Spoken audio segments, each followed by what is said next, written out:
Swayam Prabha. Digital India. Educated India.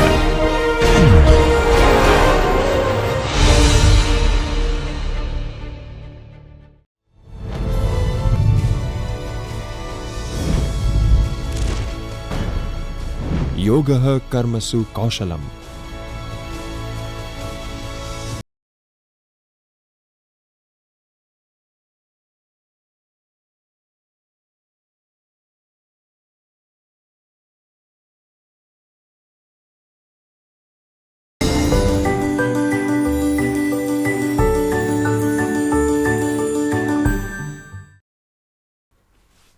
નમસ્કાર, હું professor doctor Himesh Doshi, PD Pandya commerce college, Gujarat university, Ahmedabad.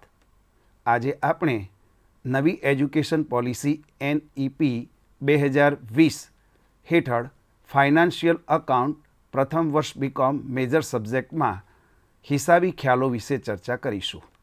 હિસાબી ખ્યાલો. ગયા સત્રમાં આપણે હિસાબી ખ્યાલોની આવશ્યકતા, હિસાબી ખ્યાલોનો અર્થ, હિસાબી ખ્યાલોના ઉપયોગો, હિસાબી ખ્યાલોનું મહત્ત્વ, હિસાબી ધારણાઓ, પ્રણાલિકાઓ, ખ્યાલો અને સિદ્ધાંતોનો અર્થ, હિસાબી ખ્યાલો કે સિદ્ધાંતોની લાક્ષણિકતાઓ, હિસાબી ધારણાઓ, પ્રણાલિકાઓ, ખ્યાલો અને સિદ્ધાંતોના ફાયદાઓ, જુદા જુદા હિસાબી ખ્યાલો કે સિદ્ધાંતો કયા કયા છે તેની સમજૂતી મેળવી. આ મોડ્યુલમાં આપણે જુદા જુદા હિસાબી ખ્યાલોની વિસ્તૃત ચર્ચા કરીશું. આ મોડ્યુલમાં આપણે અલગ અસ્તિત્વના ખ્યાલ, બિઝનેસ એન્ટાઇટી કન્સેપ્ટ અને નાણાં માપનનો ખ્યાલ, મની મેઝરમેન્ટ કન્સેપ્ટની ચર્ચા કરીશું. અલગ અસ્તિત્વનો ખ્યાલ, બિઝનેસ એન્ટાઇટી કન્સેપ્ટ. અલગ અસ્તિત્વનો ખ્યાલ જણાવે છે કે ધંધા કે વ્યવસાયિક સાહસો તેના માલિકથી એક અલગ ઓળખ ધરાવે છે. ધંધાના સ્વરૂપને ધ્યાનમાં લીધા વિના, એટલે કે બિન કોર્પોરેટ સ્વરૂપનો ધંધો હોય કે કોર્પોરેટ સ્વરૂપનો ધંધો હોય, હિસાબનીશો માલિકો અને ધંધાને અલગ અસ્તિત્વ તરીકે ગણશે અને તે મુજબ વ્યવહારોની નોંધ કરશે. એકાકી વેપારી પેઢીમાં ફક્ત એક જ માલિક ધંધો ચલાવે છે. ઉદાહરણ તરીકે શ્રી રાજેશની રાજેશ એન્ડ સન્સ નામની પેઢી છે. અહીં શ્રી રાજેશ માલિક છે અને તેમણે ધંધાને મૂડી પૂરી પાડી છે. અલગ અસ્તિત્વના હિસાબી ખ્યાલ મુજબ બંનેનું વ્યક્તિગત અસ્તિત્વ અલગ અલગ છે. હિસાબી પદ્ધતિ અલગ અસ્તિત્વના ખ્યાલના ઉપયોગ માટે કોઈ ભેદભાવ ઊભો કરતી નથી. આ ખ્યાલ કોર્પોરેટ સ્વરૂપના ધંધામાં પણ સમાન રીતે લાગુ પડે છે. અહીં શેરહોલ્ડરો કંપનીને મૂડી પૂરી પાડનાર છે અને કંપની શેરહોલ્ડરોથી અલગ છે. Corporate form. Corporate form of business. So company અને શેરહોલ્ડર બંને અલગ અસ્તિત્વ ધરાવે છે. હિસાબી ચોપડામાં માલિકનું અલગ ખાતું જાળવવામાં આવે છે. અહીં વ્યક્તિગત ખાતાનો નિયમ લાગુ પડે છે. જ્યારે પણ માલિક ધંધાને લાભ આપે છે ત્યારે તેનું ખાતું જમા થાય છે અને જ્યારે તે ધંધામાંથી લાભ લે છે ત્યારે તેનું ખાતું ઉધાર થાય છે. આપણે અભ્યાસ કર્યો છે કે ધંધાના બે પ્રકારના દેવા હોય છે, બાહ્ય દેવું અને આંતરિક દેવું. જ્યારે ધંધાનો માલિક ધંધાને મૂડી પૂરી પાડે છે ત્યારે તે ધંધાનું આંતરિક દેવું બને છે. તે માલિક પ્રત્યે ધંધાની જવાબદારી છે. ટૂંકમાં ધંધા દ્વારા માલિકને ચૂકવવા પાત્ર રકમ આંતરિક દેવું છે. ધંધાના માલિકે ₹5 લાખની મૂડી પૂરી પાડી હોય તો આ ₹5 લાખ માલિક પ્રત્યે ધંધાનું દેવું છે. આ ધંધાનું આંતરિક દેવું છે. અલગ અસ્તિત્વના ખ્યાલનો અર્થ એ દર્શાવે છે કે માલિકે કરેલું મૂડી રોકાણ સાહસ માટે માલિક પ્રત્યેની જવાબદારી છે. માલિકે મૂડીનું રોકાણ કર્યું હોવાથી જે કાંઈ પણ નફો પેદા થશે તે માલિકને મળશે અને તે મૂડીનો ભાગ બનશે. તે ધંધા માટે મૂડી વત્તા નફાની જવાબદારી થશે. આ ખ્યાલને કારણે હિસાબી નોંધો અને વાર્ષિક નાણાકીય પત્રકોમાં તેની રજૂઆત કેવી રીતે થાય છે તે જોઈએ. ઉદાહરણ: શ્રી પ્રકાશ ₹27 લાખના પોતાના અંગત રોકડનું રોકાણ કરીને ધંધો શરૂ કરે છે અને ₹5 લાખની લોન મેળવે છે, જેનાથી તેઓ ₹20 લાખની મશીનરી ખરીદે છે, ₹3 લાખનું ફર્નિચર, ₹2 લાખનો સ્ટોક અને હાથ પર બાકીની રકમ રાખે છે. વર્ષ દરમિયાન શ્રી પ્રકાશે તેમના અંગત ઉપયોગ માટે ₹2 લાખ ઉપાડ્યા. વર્ષ દરમિયાન પેઢીએ ₹2,50,000નો નફો કર્યો. આ વ્યવહારોની હિસાબી અસર જોઈએ. પહેલાં મૂડી ધંધામાં ₹27 લાખ લાવ્યા તેની નોંધ કરીશું. રોકડ ખાતે ઉધાર ₹27 લાખ, તે પ્રકાશની મૂડી ખાતે જમા ₹27 લાખ. ધંધામાં ₹5 લાખની લોન લીધી, બેંકની લોન લીધી તેની આમ નોંધ થશે. રોકડ ખાતે ઉધાર 5 લાખ, તે બેંક લોન ખાતે જમા ₹5 લાખ. હવે ધંધામાં મિલકતોની ખરીદી કરી. મશીનરી ખાતે ઉધાર ₹20 લાખ, ફર્નિચર ખાતે ઉધાર ₹3 લાખ, સ્ટોક ખાતે ઉધાર ₹2 લાખ, તે રોકડ ખાતે જમા ₹25 લાખ. વર્ષ દરમિયાન ₹2 લાખનો ઉપાડ કર્યો. ઉપાડ ખાતે ઉધાર ₹2 લાખ, તે રોકડ ખાતે જમા ₹2 લાખ. વર્ષ દરમિયાન નફો ₹2,50,000નો કર્યો. નફા નુકસાન ખાતે ઉધાર ₹2,50,000, તે પ્રકાશની મૂડી ખાતે જમા ₹2,50,000. હવે આપણે ઉપાડનું ખાતું બંધ કરીશું. પ્રકાશની મૂડી ખાતે ઉધાર ₹2 લાખ, તે ઉપાડ ખાતે જમા ₹2 લાખ. ધંધા માટે શ્રી પ્રકાશ એક વ્યક્તિ છે, તેથી વ્યક્તિગત ખાતાનો નિયમ લાગુ થશે. લાભ લેનાર ખાતે ઉધારો અને લાભ આપનાર ખાતે જમા કરો. વાર્ષિક નાણાકીય પત્રકોમાં રજૂઆત જોઈએ. ધંધાની નાણાકીય સ્થિતિ જે પાકા સરવૈયા દ્વારા દર્શાવવામાં આવે છે, તેમાં આ વ્યવહારોની અસર જોઈએ. ધંધાની માલિક પ્રત્યે જવાબદારી આંતરિક જવાબદારી છે. શરૂઆતનું પાકું સરવૈયું બનાવતા ₹27 લાખ જવાબદારી બાજુ મૂડી તરીકે દર્શાવવામાં આવશે અને બેંકમાંથી લીધેલી લોન એ બાહ્ય દેવું છે, જે જવાબદારી તરીકે બેંક લોન ₹5 લાખ દર્શાવવામાં આવશે. આમ કુલ જવાબદારી ₹32 લાખ થશે.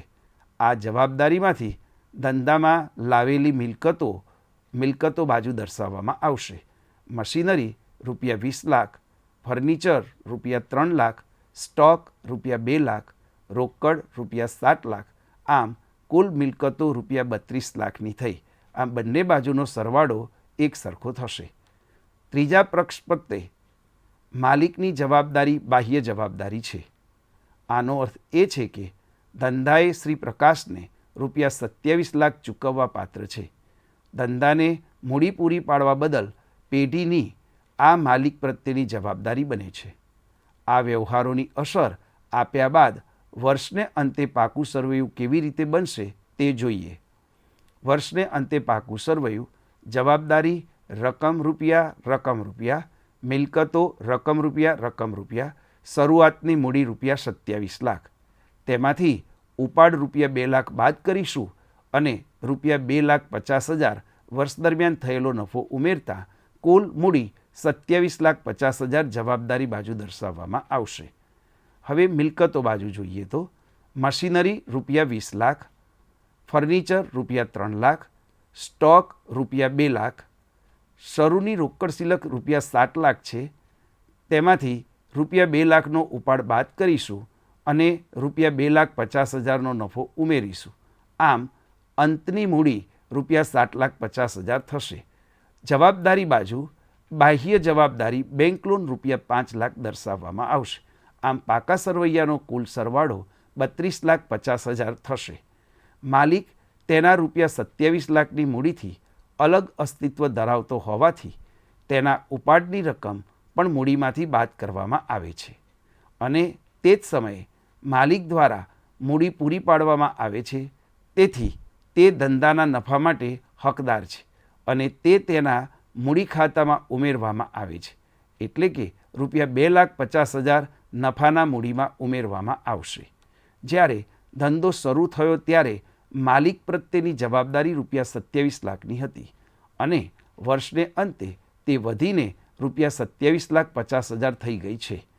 ટૂંકમાં જ્યારે ધંધો શરૂ થયો ત્યારે માલિક પ્રકાશ દ્વારા ધંધાને ₹27 લાખ આપવામાં આવ્યા હતા અને વર્ષના અંતે ₹2 લાખના ઉપાડ બાદ કર્યા પછી અને ₹2,50,000ના નફાને ઉમેર્યા પછી માલિક પ્રત્યે ધંધાની જવાબદારી વધીને ₹27,50,000 થઈ ગઈ છે. આ સૈદ્ધાંતિક અને વ્યવહારિક ચર્ચા ધંધા અને માલિક વિશેના અલગ અસ્તિત્વના ખ્યાલને સમજાવે છે. ચાલો આપણે કેટલાક ઉદાહરણો જોઈએ જે ધંધાકીય એકમ અને માલિકોને અલગ અસ્તિત્વ તરીકે દર્શાવે છે. 1. ભરતે ભરત એન્ડ બ્રધર્સ નામના ધંધાના માલિક છે અને તેઓ ₹20 લાખ મૂડી તરીકે ધંધામાં લાવ્યા છે. 2. એક્સ, વાય અને ઝેડ બ્લિસ પાર્ટનરશિપ ફર્મના નામે ભાગીદારી પેઢી શરૂ કરી છે. 3.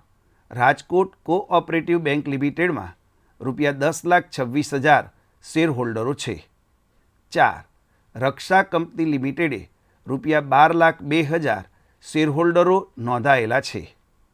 હવે આમાંથી ધંધાકીય એકમ અને અલગ અસ્તિત્વ તરીકે માલિકના નામ આપણે જુદા પાડીશું.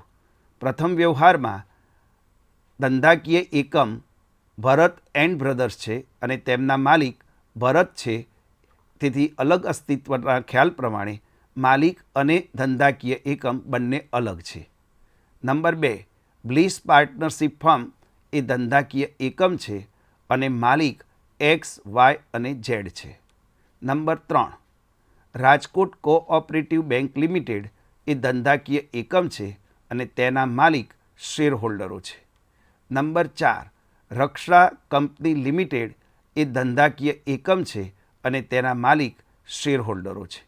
આમ ધંધાકીય એકમ અને માલિકો બંને અલગ અસ્તિત્વ ધરાવે છે અને ધંધાકીય એકમ તેના માલિકો અને ત્રીજા પક્ષકારો સાથે વ્યવહાર કરશે. તે ધંધાકીય એકમના હિસાબી ચોપડે ધંધાકીય એકમના દ્રષ્ટિબિંદુથી નોંધાશે. હવે આપણે નાણાંના માપનનો ખ્યાલ સમજીએ. નાણાંના માપનનો ખ્યાલ મની મેઝરમેન્ટ કન્સેપ્ટ. નાણાં સ્વરૂપના વિનિમય સાધનની ગેરહાજરીમાં ધંધાકીય વ્યવહારો વસ્તુ વિનિમય પ્રણાલી દ્વારા કરવામાં આવતા હતા. બે વસ્તુઓ અથવા એક વસ્તુ અને અન્ય સેવા વચ્ચે ચોક્કસ વિનિમય મૂલ્યનું માપ ખૂબ જ મુશ્કેલ હતું અને કેટલીક વાર તે એક પક્ષ માટે નુકસાનકારક વ્યવહાર હતો. સમય જતાં આરામદાયક રીતે ધંધો ચલાવવા માટે વિવિધ પ્રણાલીઓ વિકસાવવામાં આવી. ધંધાકીય વ્યવહારે બે અથવા વધુ પક્ષો વચ્ચેના નાણાકીય વ્યવહાર છે જેમાં માલ, નાણાં અથવા સેવાઓની આપ-લેનો સમાવેશ થાય છે. ધંધાકીય વ્યવહાર કરવા માટે ધંધાકીય આપ-લે નાણાકીય મૂલ્યમાં માપી શકાય તેવી હોવી જોઈએ જેથી તેને નાણાંના સ્વરૂપમાં હિસાબી ચોપડે નોંધવામાં આવે છે. ધંધાકીય વ્યવહારોની એક મહત્વપૂર્ણ લાક્ષણિકતા એ છે કે તે નાણાકીય દ્રષ્ટિએ માપી શકાય તેવો હોવો જોઈએ. આ ખ્યાલ મુજબ ફક્ત તે જ વ્યવહારો નોંધવામાં આવે છે જે નાણાંની દ્રષ્ટિએ માપી શકાય છે. નાણાં વિનિમયનું માધ્યમ અને આર્થિક મૂલ્યનું સર્વસ્વીકૃત ધોરણ હોવાથી આ ખ્યાલ એવું જણાવે છે કે ફક્ત તે જ વ્યવહારો જે નાણાંની દ્રષ્ટિએ માપી શકાય તેમ હોય તેને જ હિસાબી ચોપડામાં નોંધવામાં આવશે. નાણાંના વિનિમયને કાનૂની દરજ્જો પ્રાપ્ત છે અને તેથી નાણાંમાં મૂલ્યાંકન અને નાણાંમાં જ હિસાબી નોંધ સમગ્ર વિશ્વમાં સ્વીકાર્ય છે. દરેક દેશનું પોતાનું ચલણ હોય છે અને તે તમામ સ્થાનિક વ્યવહારો સ્થાનિક ચલણમાં કરવામાં આવે છે અને તે ચલણ અન્ય પક્ષો પાસેથી મેળવેલ વસ્તુ અથવા સેવા સાથે વિનિમય કરવામાં આવે છે અને તેથી જ જે તે દેશના ચલણમાં સ્થાનિક વ્યવહારો હિસાબી ચોપડે નોંધાય છે. તમામ ધંધાકીય વ્યવહારોમાં પૂરા પાડવામાં આવેલા ઉત્પાદન અથવા સેવા માટે નાણાકીય અવેજ હોવો આવશ્યક છે. જે વ્યવહારો ધંધાના પરિણામોને ભલેને ગમે તેટલી નોંધપાત્ર રીતે અસર કરતા હોય, જો તેઓને નાણાકીય દ્રષ્ટિએ રૂપાંતરિત કરી શકાય તેમ ન હોય તો તેની નોંધ કરવામાં આવતી નથી. આમ જે વ્યવહારો અને ઘટનાઓને નાણાંની દ્રષ્ટિએ વ્યક્ત કરી શકાતી નથી તેની ધંધાના ચોપડામાં નોંધ કરવામાં આવતી નથી. ઉદાહરણ તરીકે, સંસ્થાના કર્મચારીઓ નિઃશંકપણે સંસ્થાની મિલકતો છે, પરંતુ તેમનું નાણાકીય દ્રષ્ટિએ માપન શક્ય નથી. તેથી તેનો સંસ્થાના હિસાબી ચોપડામાં સમાવેશ થતો નથી. કર્મચારીઓને કંપનીની મિલકત તરીકે ગણવા માટે કોઈ સાર્વત્રિક રીતે સ્વીકૃત માપદંડ નથી. તે મિલકત છે, પરંતુ હજુ સુધી કોઈ સિસ્ટમ કે પ્રણાલી વિકસાવવામાં આવી નથી. તે હિસાબી પદ્ધતિની મર્યાદા છે. અલબત્ત માનવ સંસાધન હિસાબી પદ્ધતિ માટે ઘણી પદ્ધતિઓ વિકસાવવામાં આવી છે, પરંતુ દુર્ભાગ્યે હજુ સુધી સ્વીકાર્ય સિસ્ટમ વિકસાવવામાં આવી નથી. નાણાં માટેનું માપન એકમ જે તે દેશનું સ્થાનિક ચલણ લેવામાં આવે છે, એટલે કે દેશનું સ્થાનિક ચલણ ભૌતિક વસ્તુઓના મૂલ્ય માટે એક સર્વસામાન્ય માપનનું માધ્યમ પ્રદાન કરે છે. નાણાકીય એકમ ભલે સ્થિતિસ્થાપક માપદંડ ન હોય, પરંતુ તે હિસાબી પદ્ધતિનું અનિવાર્ય સાધન રહે છે. સ્થાનિક ચલણમાં સ્થાનિક વ્યવહારોનું નાણાકીય માપન અને તેની હિસાબી નોંધ ખૂબ જ સરળ છે, કારણ કે નાણાં સામે વસ્તુઓ અથવા સેવાઓ માટેની વિનિમય પ્રક્રિયા બંને પક્ષોને ખબર હોય છે અને તેથી આર્થિક વ્યવહારો કરવા અને નોંધવા સરળ બને છે. ટૂંકમાં, તમામ વ્યવહારો જે નાણાકીય દ્રષ્ટિએ માપી શકાય તેવા હોય તેની હિસાબી ચોપડામાં નોંધણી કરવામાં આવે છે. ચાલો કેટલાક ઉદાહરણો હિસાબી અસરો અને વાર્ષિક નાણાકીય પત્રકોમાં તેની રજૂઆત દ્વારા આ ખ્યાલને સમજીએ. ઉદાહરણ: એક્સ કંપની લિમિટેડે સ્થાનિક બજારમાં ₹75 લાખનો માલ વેચે છે અને યુનાઇટેડ સ્ટેટ્સમાં $2 લાખ માલ પણ વેચે છે. વિનિમયનો દર $1 બરાબર ₹85. તેમનું કુલ વેચાણ કેટલું થશે? નંબર 2. વર્ષ 2021ની શરૂઆતમાં ₹20 લાખમાં એક મશીન ખરીદવામાં આવ્યું હતું અને વર્ષ 2024ની શરૂઆતમાં તેનું બજાર મૂલ્ય ₹16 લાખ છે. કંપની સીધી લીટીની પદ્ધતિએ સ્ટ્રેટ લાઇન મેથડ હેઠળ 10% ઘસારો ગણે છે. 3. હિસાબી વર્ષ દરમિયાન 1 મહિના માટે હડતાલ હતી. 4.